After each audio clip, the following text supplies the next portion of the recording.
Trackmania World Championship 2023 has a new confirmed format. With that, it is known that the Scenario B will be the main structure on how well the World Championship will be taking place.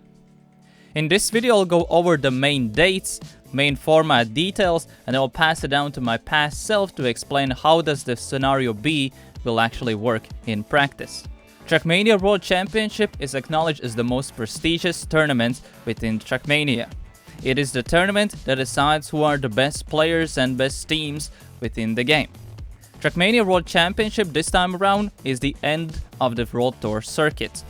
It consists of the best teams from all of the leagues and all of the regions, where we have 8 teams who are pre-qualified to the main event, while the rest are playing in a closed qualifier called the Wildcard.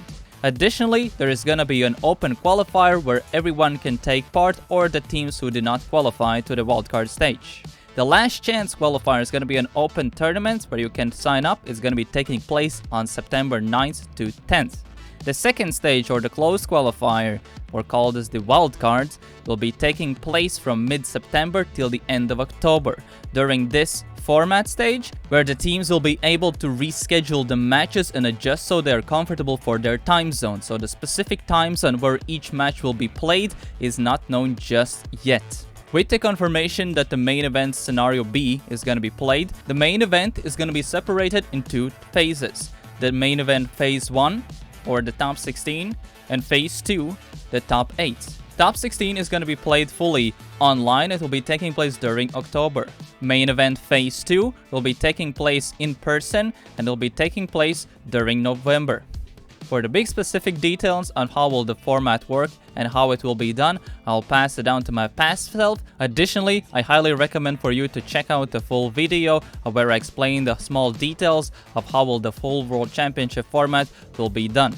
Anyway, here I will be passing down to my past self to explain how will the Scenario B will be taking place. So the Scenario B is played if there is a LAN, but only top 8 teams go to the LAN. So it's still the World Championship main event still is the 16 teams, but the LAN events is the top 8. So this is the way how the format will work. This time we have a GSL-like group. However, here the top 3 seeds go out of the group. So only one team gets fully eliminated, but the second and third seed will be qualified to the next stage. However, it's going to be a bit interesting that the winner of each group will actually get to skip an entire stage in this format. So if you go through this, so in this format, the top 4 seeds from global points will be given the chance to draft their teams. So the other 5th to 8th TMGL teams and the 1 to 8 best wildcard teams will be as one of the draftable teams in this format. So one thing to mention here is that the first 2 teams of each group will be draftable by the top seeds right here. So we have Solary for Group A, Group B is Alliance, Group C is Gamers First, and Group D is Big. So for example, let's say from Solary's point of view, they will select the very first team from the available pool of 12 teams that they can select. Solary will then pick number 5, and whatever team is going to be left, then they will be playing against in the end. However, there's this very interesting that you say DP1, pick whatever. So basically, the team that gets picked by the top seeds first will be able to decide on who will be the last teams in each group. So for example, if Big gets picked number 4, then the last pick will be done by the team that Big picked to kind of decide. So Big picks the very first team, and then either the third team. However, the first team they picked will be able to decide the very last team that will be in their group. One of the reasons why this was done, since they were in this part of the group stage, or in the early group stage phase for top 16, I assume so, is that the easier teams will be picked right here, so it will probably create some very fun, fancy groups in the group stage. If we go to actual how the groups will be played out, as mentioned, it's going to be GSL-like bracket, but here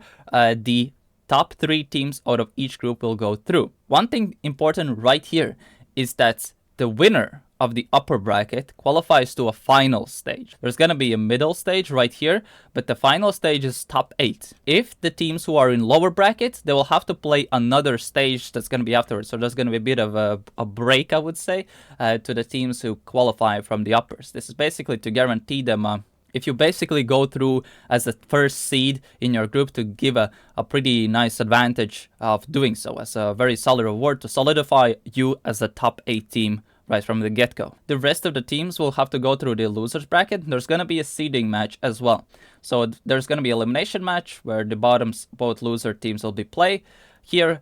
And then the winner of the elimination match and the loser of the upper match will decide on who will be as the second seed or the lower seed from the specific group. And just like that, it will be done for every single group, where the top seed will go to the next round and everything like that. One of the main reasons why it's going to be important for this teams to play out the top seed and lower seed, because the teams that will win that match will be put in the upper brackets of the middle stage. So this is the format that's going to be used for the teams that were second to third in their respective groups. And this will, as the winners are already qualified from each group to the top 8, this will be to decide as a middle event on who goes into the main event. One thing to mention is that this phase and this phase are fully played online in this specific scenario. So this is basically to decide on who will go to the LAN event. That is why this usually seeding matches are not that high regarded, but in this situation it will literally depend on either you get 2 lives or just 1 life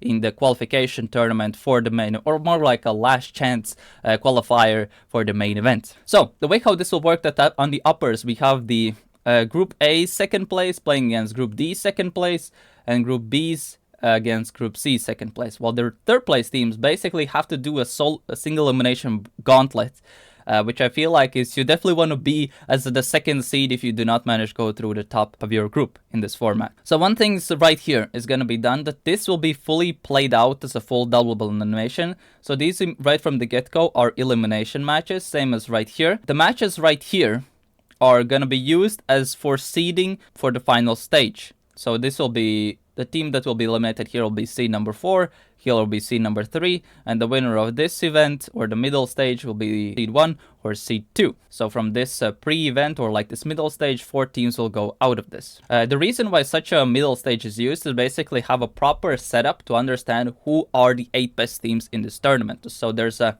solid amount of matches played out throughout the entirety of World Championship to properly decide who is first, who is second, instead of there's just like a very long single elimination bracket and then you have no idea who's first, who's second, and yada yada yada. So this is one of the main reasons to have a proper data set and proper match set to decide on how each team performs against each other. Then afterwards we have done with this stage, we also know our seeds, we know the eliminations. Now this is top 8. This stage of the event is played at LAN, and there are 2 stages of the LAN stage in this scenario. So right here there's a very similar format. We use a GSL-like system once again, where top 3 teams go through the groups. However, here's there's gonna be a bit of a nuance a bit. So Group A will have the Group D winner and Group 8 winner, who basically were the teams who got to skip this stage right here. And the way how this will work, that there's gonna be top 8 teams, but the playoffs are gonna be the top 6 teams. So the way how this will work is that the winner of each group right here will be qualified to the semifinals. So that will guarantee them as top 4 as minimum into the World Championship. The second team will be qualified to the quarterfinals. So that will guarantee them as a top 6 team at minimum. And then you have the elimination matches where the winner either goes to the quarterfinals or is eliminated from the tournament. And the same case is happening in Group B. And then the very final bracket is gonna have with 6 teams. So this is played in a fully single elimination bracket, where you have the quarterfinals being played right here. The winner of this match goes in this match, which is the semifinal against the winner of Group B. And in these lower matches, you have the winner will be playing against the winner of Group A. And this is just going to be a basic single elimination to decide who will be the world champion in Trackmania. One thing to mention, that this match is going to be played in a best of 9, while the rest of the matches are going to be played in a best of 7. Anyway, hope you learned something about the Trackmania World Championship and the formats, how it will be played out. If you have any other questions, make sure to ask them in the comments below. Anyway, that's going to be it for me today. Thank you for watching and see you later. Bye bye.